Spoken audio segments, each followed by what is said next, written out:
En marzo pasado se cumplieron 25 años de los Juegos Panamericanos de Mar del Plata, una de las últimas grandes citas deportivas que tuvo nuestro país.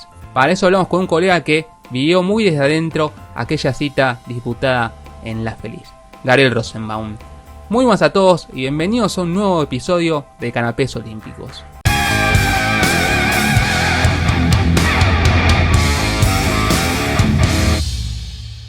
¿Cómo estás, Gabriel? Bien, muy bien, Santi, ¿cómo estás? Acá sí, todo tranquilo, existiendo un poco de nostalgia, claro, por la falta de los Juegos Olímpicos, dejando de lado todo lo que está sucediendo con la pandemia. Sí, seguro. Sí, así que, pero antes de que se desatase todo, justamente en el mes de marzo se cumplieron 25 años de los Juegos Panamericanos de Mar del Plata. ¿Cómo fue la historia de tu presencia allá? Porque si estabas trabajando en algún medio, o cómo fue que decidiste hacer el viaje a Mar del Plata. Bueno, te cuento un poco. Estaba laburando en una radio muy chiquita, no iba a conseguir una acreditación ni a ganchos, y yo había jugado el vóley en el Club Banco de Córdoba, un club muy reconocido acá en Córdoba. Yo un perro total, pero tenía muchos amigos, amigas del club. Y había una jugadora de la selección de vóley femenino, Silvia Cuadrado, que quedó en esa selección que fue a jugar los Panamericanos. Entonces, habíamos un grupo, no me acuerdo si eran 6, 7 personas, y dijimos, tenemos que ir al menos el fin de semana decisivo, el fin de semana que se define el vóley, para ir a ver, viste, una piba que veíamos habitualmente, con la que compartíamos muchas cosas en unos Juegos Panamericanos. En unos Juegos Panamericanos que para nosotros, yo tenía 19 años en ese momento, eran los Juegos Olímpicos, lo más grande que te podía pasar. Tengamos en cuenta que ni siquiera existía internet de manera masiva. Lo que hoy tenemos naturalizado de ver por el streaming de las redes sociales, es un mundo muy anterior a eso. Entonces, ir a vivir unos Juegos Panamericanos era una cosa de locos. La cosa es que decidimos, no me acuerdo si éramos 6, 7, como te decía, conseguimos alojamiento en 2 departamentos, nos fuimos. Yo se me voló la cabeza estando ahí, y creo que nos íbamos por un fin de semana y me terminé quedando 6 días, 7 días, una cosa así, pero con el presupuesto, o sea, yo vivía con mis viejos, me habían dado guita mis viejos, presupuesto para 3 días.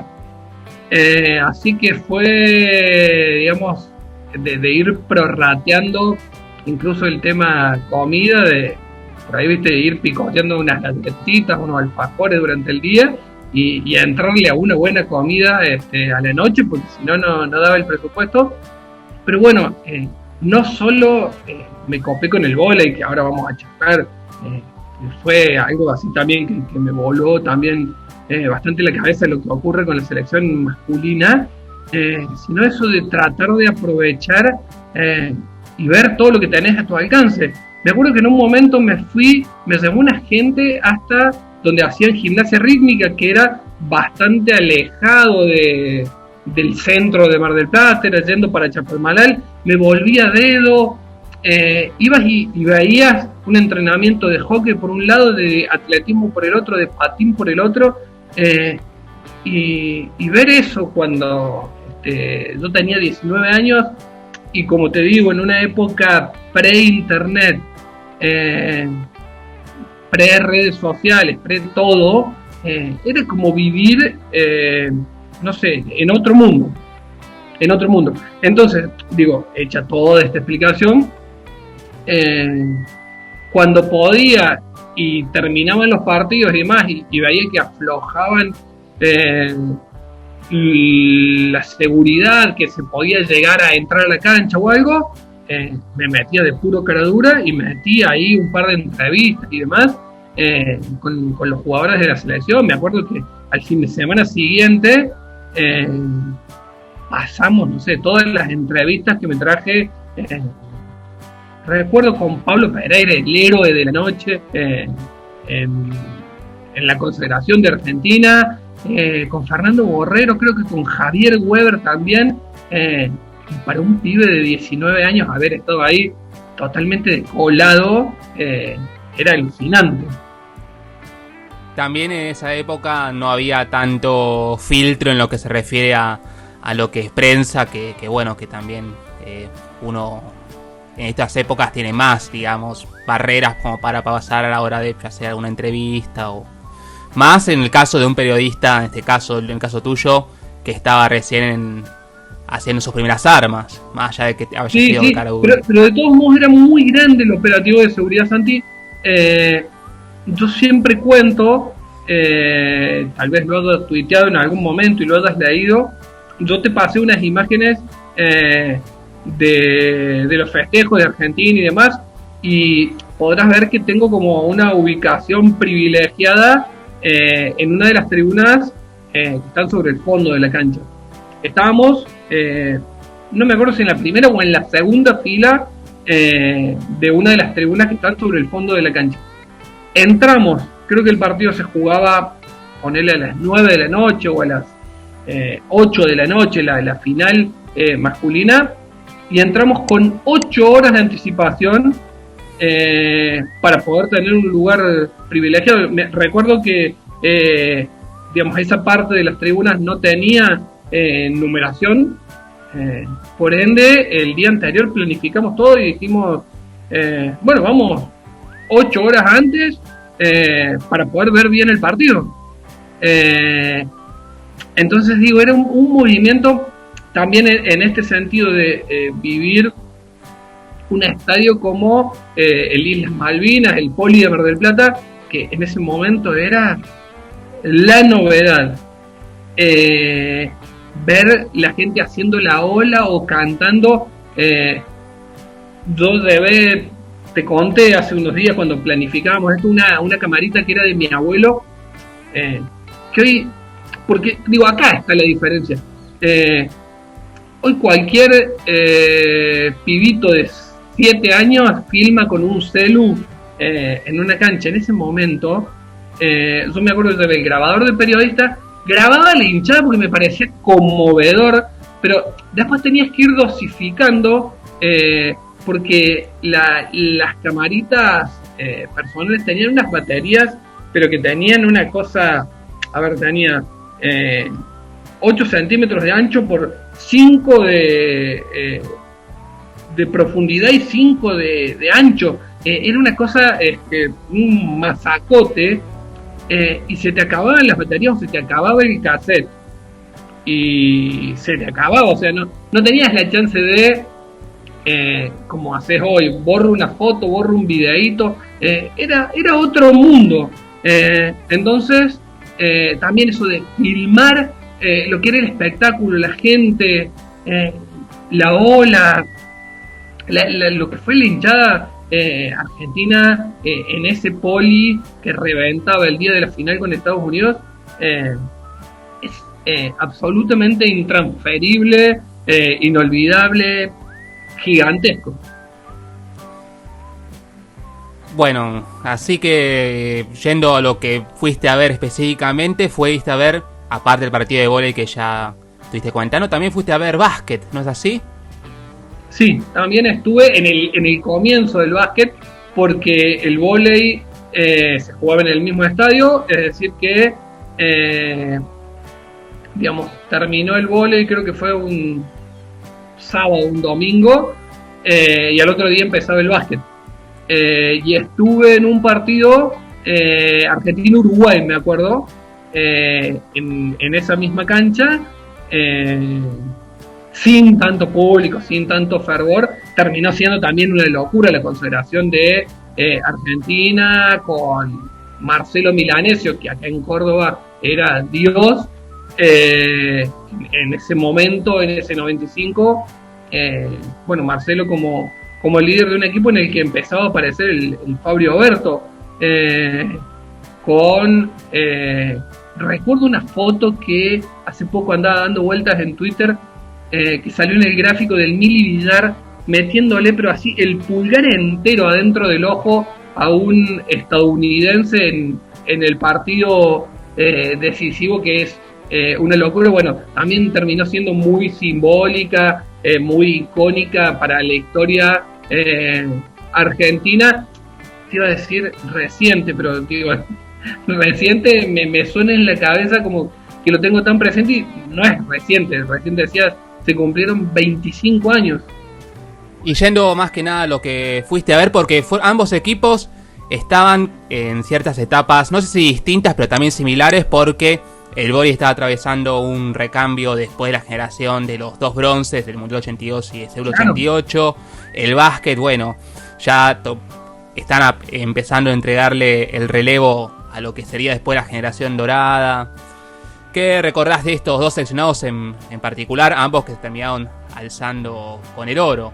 Porque para uno fue una primera gran experiencia, una de las primeras grandes experiencias, y para los otros no fue el último baile, pero estuvo cerca de ser de los últimos prácticamente. Sí, digamos, a ver, tengo mucho más en la cabeza lo del vóley por todo este involucramiento que te decía, y porque era, como decías y planteabas muy bien vos, a ver, era la renovación de la gran generación del 82 y el 88, del podio en el Mundial de Argentina, del bronce en los Juegos de Seúl. Esta selección había comenzado jugando aquí en Córdoba el Sudamericano del 93. Esta selección, dirigida por Daniel Castellani, tiene su primera presentación en sociedad como el quiebre, el adiós a los históricos, porque hasta el preolímpico del 92 quedan algunos jugadores dando vueltas de la generación del 82, del 88. A partir del 93 el único que queda es Weber como símbolo, como jugador de experiencia. Daniel Castellani asume la conducción técnica, y todo lo demás era la renovación. Ese equipo, como te digo, empieza jugando aquí en Córdoba el Sudamericano del 93, que hace un torneazo.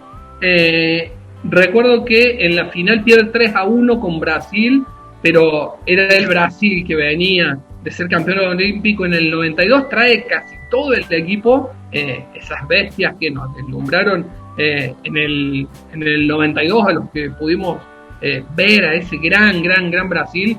En el 92 juega con equipo casi completo aquí en Córdoba, y Argentina le hace partido, termina perdiendo 3-1.